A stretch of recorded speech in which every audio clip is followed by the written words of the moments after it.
बिस्मिल्लाहिर्रहमानिर्रहीम। अस्सलाम वालेकुम। आज 24 अगस्त बरोज़ बुध हम बात करेंगे सुप्रीम कोर्ट ऑफ पाकिस्तान में इमरान खान की दरख्वास्त पर डिवीज़न बेंच ने बड़ी अहम समाअत की है और मैं समझता हूँ कि जो इलेक्शन एक्ट में तरमीम थी अब वो बचने वाली नहीं है। और उसकी वजह यह है कि वो ऐसे बेंच के सामने है जो बेंच अब माफ़ी देने को तैयार नहीं है और आज बड़े सख्त जो रिमार्क्स दिए गए। और ये वो बेंच है जिसने हमेशा ही आइन और कानून के मुताबिक बड़े अच्छे फ़ैसले दिए हैं और हम बड़े पुरुमीद हैं। आज की समाअत का हवाल आपके साथ शेयर करेंगे। आज शेख रशीद भी गए थे, उनकी भी एक दरख्वास्त थी ओवरसीज़ पाकिस्तानियों के वोट के हक़ के हवाले से, उस पर भी समाअत हुई, वो भी मैं आपको बताऊँगा। उससे पहले एक बड़ा दिलचस्प केस है और वो शर्मिला फ़ारूकी का है।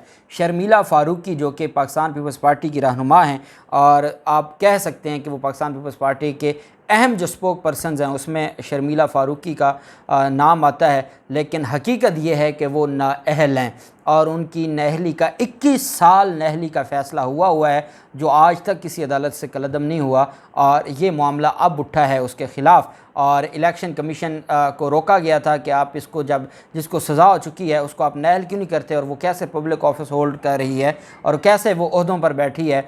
तो उस पर इलेक्शन कमीशन का जो मामला था वो सिंध हाई कोर्ट में गया था। अब मैं आपको बताता हूँ कि चीफ़ जस्टिस उमर अता बंदयाल साहब ने अहम समाअत की और इस समाअत में ये कहा गया कि 2001 में शर्मिला फ़ारूकी को 5 साल कैद और 21 साल की सज़ा हुई थी नैब के केस में। सत्तार अवान साहब जो कि प्रोसिक्यूटर थे नैब के, उन्होंने कहा कि नैब ने 2016 में इलेक्शन कमीशन को शर्मिला फ़ारूकी के हवाले से ख़त लिखा। इलेक्शन कमीशन को बताया कि शर्मिला अवामी ओहदे के अहल नहीं है और जब ऑर्डर हो गया तो उसके बावजूद वो कैसे आप उसको इजाज़त दे सकते हैं कि वो इलेक्शन लड़े और अवामी ओहदे रखे। शर्मिला फ़ारूकी ने नैब का वो जो ख़त था जो इलेक्शन कमीशन को दिया गया था, इलेक्शन कमीशन ने बजाय इसके कोई कार्रवाई करता उन्होंने शर्मिला फ़ारूकी को वो ख़त पकड़ा दिया। शर्मिला फ़ारूकी अपनी सिंध हाई कोर्ट में चली गई और सिंध हाई कोर्ट में चैलेंज कर दिया। सिंध हाई कोर्ट ने नैब के ख़त को वो चैलेंज करने गई। सिंध हाई कोर्ट ने नैब के ख़त के साथ साथ उसकी सज़ा भी ख़त्म कर दी। सज़ा के ख़िलाफ़ अपील ही कोई नहीं थी। 2001 का फ़ैसला अपील सज़ा और अपील जो दरख्वास्त है नैब के ख़त के ख़िलाफ़ वो 2016 में है। और साथ सिंध हाई कोर्ट ने, क्योंकि जब हमारा निज़ाम तुल जाए इंसाफ देने पे तो उसकी तो कोई रुकावट ही नहीं है और उसकी कोई लिमिट ही नहीं है, इतना इंसाफ है हमारे पास। उमर अता बंदयाल साहब ने कहा, उमर अता बंदयाल साहब ने पकड़ लिया नैब को। उमर अता बंदयाल साहब ने कहा कि ये बताएं कि उस ख़त के बदले एक दरख्वास्त दायर की जाती है, उसमें सज़ा कैसे सस्पेंड हो गई। चीफ़ जस्टिस उमर अता बंदयाल साहब ने रिमार्क्स देते हुए कहा कि सज़ा के ख़िलाफ़ शर्मिला फ़ारूकी ने अपील ही नहीं की थी तो वो ख़त्म कैसे हो गई। जब आप किसी सज़ा को चैलेंज नहीं करते तो अदालत इटसेल्फ आज खुद कैसे उसको ख़त्म कर सकती है। आज खुद का इख्तियार तो नहीं है हाई कोर्ट्स के पास। वकील शर्मिला फ़ारूकी ने मैंने अदालत में कहा कि आमरीत के दौरान सज़ा के ख़िलाफ़ अपील करना बेसूद था। तो अदालत ने कहा भी आमरीत के दिनों में तो बेसूद था, तो उसका ये मतलब तो नहीं है भी आप कभी भी अपील दायर ना करें और आपकी सज़ा बरकरार रहे। चीफ़ जस्टिस ने रिमार्क्स देते हुए कहा कि नवाज़ शरीफ की त्यारा साजिश केस में सज़ा सुप्रीम कोर्ट ने कलअदम करार दी थी और वो भी अमरीत का दौर था। नवाज़ शरीफ का मौक़िफ़ था कि वो बैरून मुल्क होने की वजह से नज़रसानी बर वक्त दायर नहीं कर सके थे।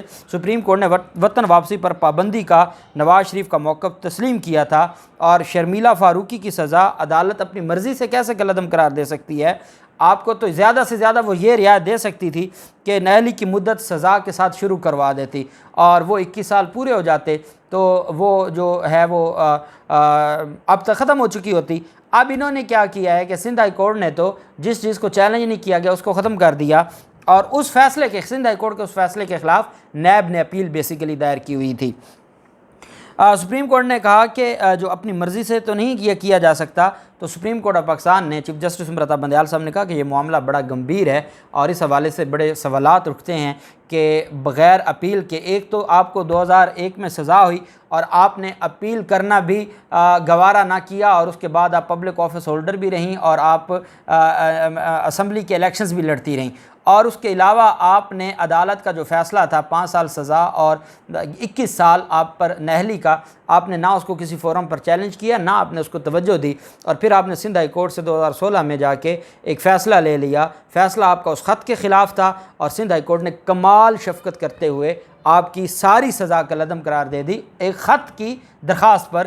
तो अदालत ने कहा कि यह मामला इतना आसान नहीं है। सुप्रीम कोर्ट ने नैब से केस का मुकम्मल रिकॉर्ड तलब कर लिया है और अदालत ने कहा है कि इन सारी चीज़ों को जो हैं वो आइन और कानून के मुताबिक देखा जाएगा।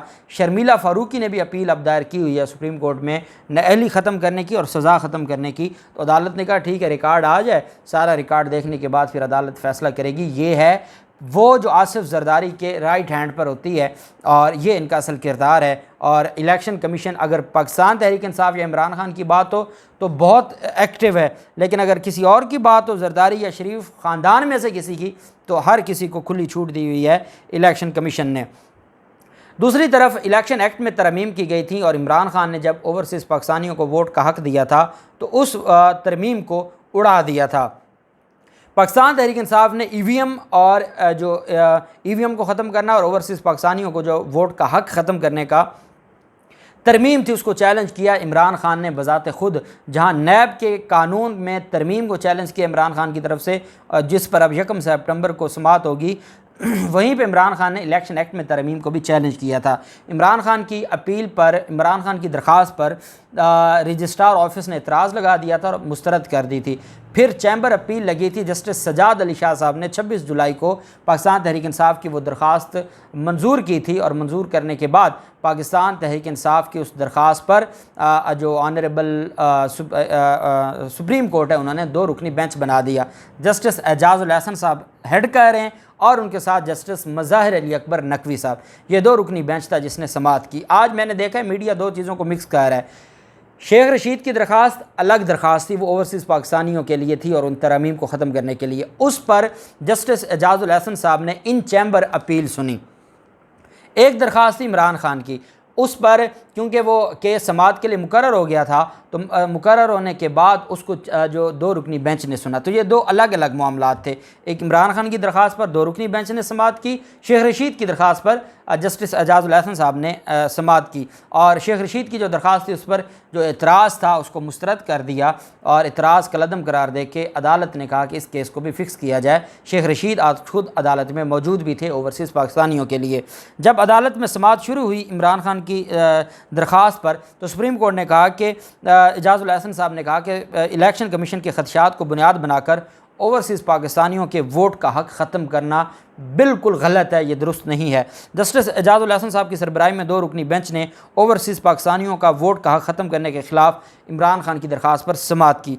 इस मौका पर शेख रशीद ख़ुद भी अदालत में मौजूद थे और अदालत ने कहा कि और समाअत के दौरान पाकिस्तान तहरीक इंसाफ के वकील ने दलाल देते हुए कहा कि बज़ाहिर इलेक्शन कमीशन के खदशात को बुनियाद बनाकर समंदर पार पाकिस्तानियों के वोट का हक़ ख़त्म किया गया है। जस्टिस एजाजुल हसन साहब ने रिमार्क्स दिए कि मालियाती इदारों और दोस्त ममालिक से $1 अरब मांगे जा रहे हैं।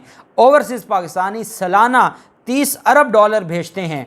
जो आप दोस्त और जिनकी आप नौकरियां और ग़ुलामियाँ करते हैं वो आपको $1 अरब डॉलर देते हैं, और जो ओवरसीज़ पाकिस्तानी हैं वो आपको 1 साल में $30 अरब देते हैं। और उनकी इज़्ज़त ये है कि आप बहाना बना के इलेक्शन कमीशन और जो मौजूदा हुकूमत है वो उनका वोट का हक़ खा रहे हो। अदालत ने कहा कि जिन्हें कहा गया कि आप वोट नहीं दे सकते, वोट डालना है तो टिकट लेकर पाकिस्तान आ जाओ, तो उनका $30 अरब जो है वो हर साल वो पाकिस्तान हम इस्तेमाल करते हैं, और जिनसे आप $1 अरब लेने होते हैं वहाँ आप उनकी मिन्नतें करते हैं और आप भीख मांगते हैं। जस्टिस मज़ाहिर अली अकबर नकवी साहब ने कहा कि समंदर पार पाकिस्तानी तो बग़ैर किसी शर्त के $30 अरब भेजते हैं। कितनी दिल को छू जाने वाली बात है जो जस्टिस मज़ाहिर अली अकबर नकवी साहब ने की। हमारे जो बहुत मुअज़्ज़ज़ जो हमारे ओवरसीज़ पाकिस्तानी है, जिनको हम सलाम करते हैं, जो हमारे पाकिस्तान के लिए जिनका दिल धड़कता है और वो हमारे पाकिस्तान के जो मईशत है उसकी रीढ़ की हड्डी हैं, उनके बारे में ऑनरेबल जस्टिस मज़ाहिर अली अकबर नकवी साहब ने कहा कि जो $30 अरब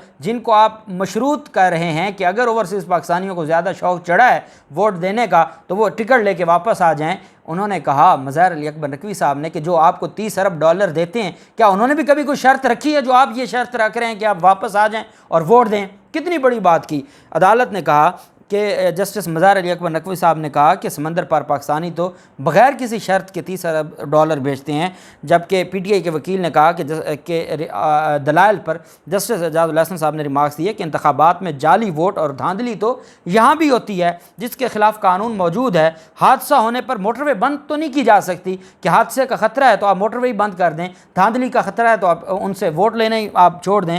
तो अदालत ने कहा क्या धांधली के खदशात पर इंतखाबात कराना या बंद कर देंगे? जस्टिस एजाजुल हसन साहब ने कहा कि इलेक्शन कमीशन धांधली रोकने के लिए अपने इख्तियारात क्यों नहीं इस्तेमाल करता। अब ये तो जस्टिस एजाजुल हसन साहब को बताना होगा पाकिस्तान तहरीक इंसाफ को कि बदनीयती है जी, बदनीयती की वजह से सारा कुछ हो रहा है। इलेक्शन कमीशन के खदशात को दूर किया जाना ज़रूरी है, लेकिन खदशात दूर करने के बजाय ओवरसीज़ पाकिस्तानियों के वोट का हक ख़त्म करना दुरुस्त नहीं है। बेंच ने कहा कि इलेक्शन एक्ट में तरमीम का जायज़ा बुनियादी हकूक़ से मुतसादम होने पर लेंगे। बज़ाहिर ओवरसीज़ पाकिस्तानियों को वोट का हक़ के मफाद आमा बज़ाहिर ओवरसीज़ पाकिस्तानियों को वोट का हक़ मफाद आमा और बुनियादी इंसानी हकूक़ का मामला है। अदालत मुतअद्दिद बार इन ओवरसीज़ पाकिस्तानियों के हकूक़ और उनके वोट से मुतल्लिक़ फ़ैसले दे चुकी है। जस्टिस मज़ार अली अकबर नकवी साहब ने कहा कि क्या मौजूदा असम्बली बुनियादी हकूक़ के हवाले से तरमीम करने की मजाज है। असम्बली में इस वक्त अरकान की तादाद ही बहुत कम है, ये कैसे इतने बड़े पैमाने पर कानून साजी कर सकते हैं। उन्होंने कहा कि पूरी दुनिया में जदीद आलात इस्तेमाल होते हैं, हर काम में जदीद आलात इस्तेमाल हो सकते हैं, तो वोटिंग में क्यों नहीं हो सकते EVM के हवाले से। और आप एक बात याद रखें, दो ही काम थे जो इस इम्पोर्टेड हुकूमत के आने के, इनको एक नैब तरमीम का इनको फ़ायदा हुआ, दूसरा ये ओवरसीज़ और EVM का था। और अगर ये दोनों सुप्रीम कोर्ट उड़ा देती है, ये ज़ीरो पर चले जाएंगे, इनकी औकात ख़त्म हो जाएगी। अदालत ने कहा कि पूरी दुनिया में जदीद आलात इस्तेमाल होते हैं, हर काम में जदीद आलात इस्तेमाल होते हैं, तो वोटिंग में क्यों नहीं हो सकते। जस्टिस मज़ार अली अकबर नकवी साहब ने कहा कि ये जो मामला है इस पर अदालत ने कहा कि क्योंकि जस्टिस एजाजुल हसन साहब ने जो उनके कलअदम करार दे दिए हैं शेख रशीद की दरख्वास्त पर, वो भी इसी नौइयत की दरख्वास्त है, और रजिस्ट्रार के जो एतराज़ात है वो कलअदम हो गए हैं। तो अदालत ने कहा कि उस दरख्वास्त को भी इस केस के साथ लगाया जाए, और जो रजिस्ट्रार साहब से कहा है कि वो जल्द समाअत के लिए केस को मुकर्रर करे। ये इंसानी हकूक़ का मामला है और इंसानी हकूक़ के मामले पर देर नहीं होनी चाहिए। तो मैं उम्मीद करता हूँ कि इंशाअल्लाह supreme court of Pakistan election act में की गई जो तरमीम है उनको भी उड़ाएगा और इलेक्शन कमीशन का चेहरा भी पूरी दुनिया के सामने खोल के रखेगा। अल्लाह पाक पाकिस्तान का नासिर हो। बहुत शुक्रिया। अल्लाह हाफिज़। पाकिस्तान जिंदाबाद।